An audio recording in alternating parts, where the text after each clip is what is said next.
Yes, my guest tonight is retired Major General Amos Yadlin. In his over 40 years in the IDF, he served in several roles, including as Deputy Commander of the Israeli Air Force and head of IDF Military Intelligence. Yadlin is now the Zionist Union Party's candidate for Minister of Defense. Good evening. Thank you very much for joining me. Good evening, Lucy, and I have to congratulate you for being selected to be one of the torch lighting in the Independence Day. Thank you. You should be very proud. Thank you. Thank you very, very much. I really appreciate it.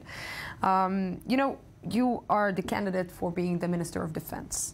And maybe as the future of a future Defense Minister of Israel, I would like to ask you, what are the biggest threats that Israel now is dealing with and will have to deal with in the future?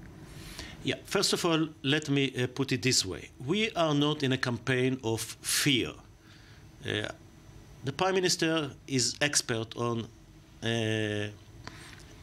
threatening and have a campaign of fear. We are in a campaign of hope. And we do base our hope on a very strong nation with a wonderful youth and on a very strong IDF.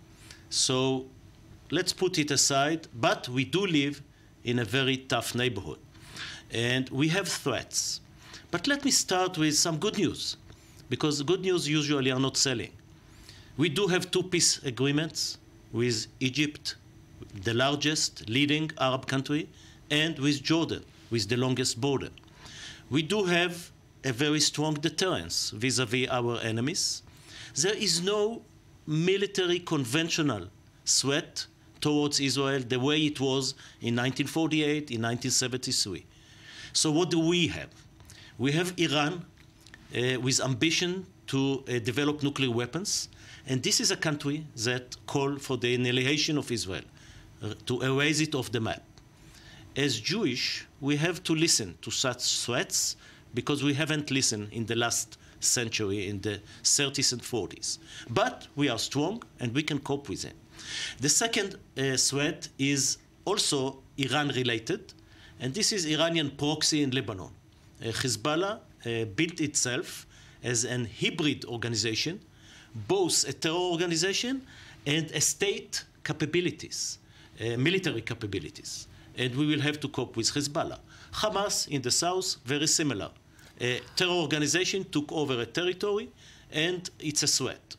So terror and Iran are basically the threats around Israel. So, you know, if I will look at it from the perspective of Benjamin Netanyahu's point of view, maybe he was right to go and open the eyes for the Americans that maybe they're about to sign a really bad deal. That also Isaac Herzog said that it is a bad deal. This is a deal that should not be signed by the United States and Iran, and it should be reconsidered. So maybe on this issue, you actually have to give the benefit of the doubt for Benjamin Netanyahu and say, okay, he's right.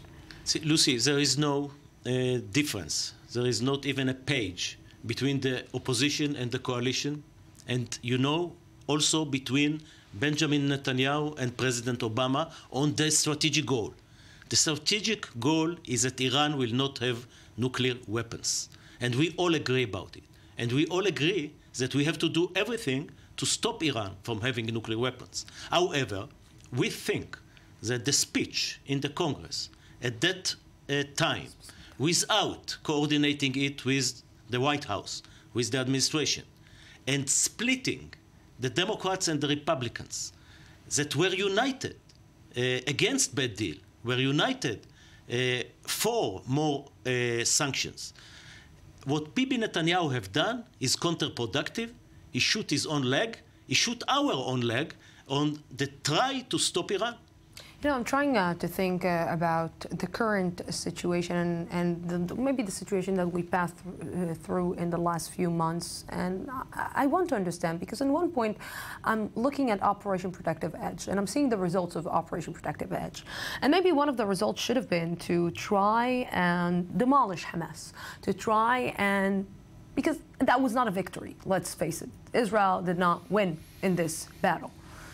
And what I'm trying to understand, what are the targets? Why is Israel keeping Hamas in control of the Gaza Strip? Because right now, Israel is delivering food into the Gaza Strip, is delivering humanitarian aid, is delivering, again, trying to rebuild the Gaza Strip. So why is Hamas still controlling the Gaza Strip, and why Israel is actually still handling and, in one way or another, negotiating with the Hamas?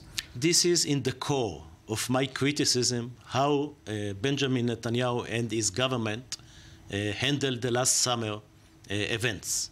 Because their assumption was we should keep Hamas as an address, Hamas as somebody who will control Gaza, because we don't know what will come after Hamas, Daesh or who knows. Or they even didn't want the PA to come to replace Hamas, because then they will have to negotiate with them. So if you don't want to destroy your enemy, if you want to keep it, then you, as you said, it's a tie. It's not a victory.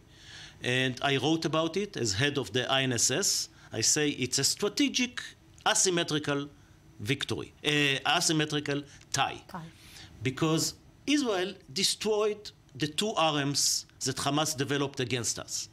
We cope with the rockets by Iron Dome, and we destroyed the tunnels. However, we haven't destroyed the military wing of Hamas to a degree that will enable us to reach our strategic goal, which is disarmament of Hamas and rebuilding of Gaza. So if I'm understanding right, if you will be elected, if the Zionist camp will be, the Zionist Union will be elected, you will not be willing to sit down and negotiate with Hamas because Hamas is a terror organization.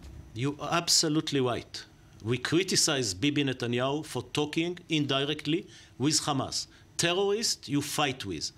We do want to negotiate with the Palestinian people, with the people in Ramallah, in the leadership that recognize Israel, sign agreement with Israel, and denouncing terror.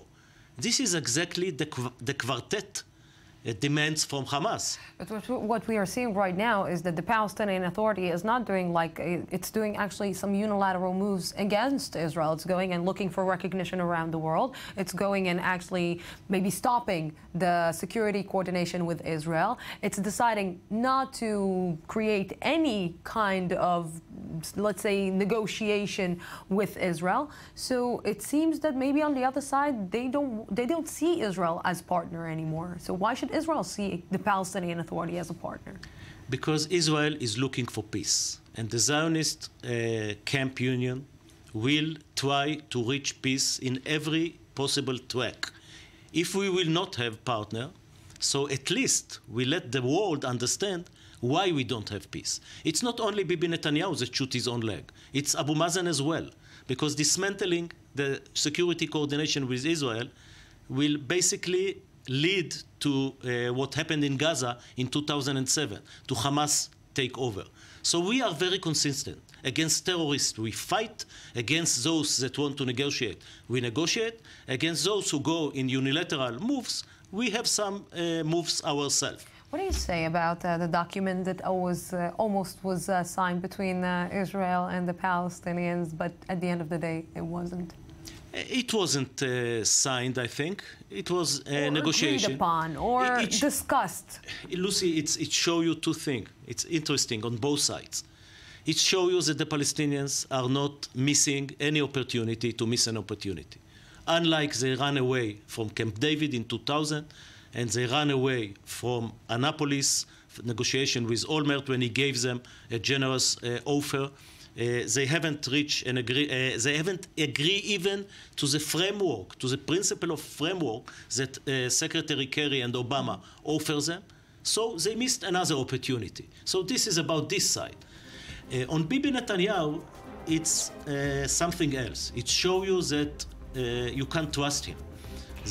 And I will finish you in this sentence because unfortunately we have only 10 minutes. I wish that I have, and I believe that I will have more time with you in the future. Mr. Amos Yadlin, thank you very, very, very much for coming to our studio. Good evening, Lucy. And thank you, our viewers, for being with us tonight. Tomorrow we will be here at the same time, same place from the Jaffa Port, Israel. Have a great night.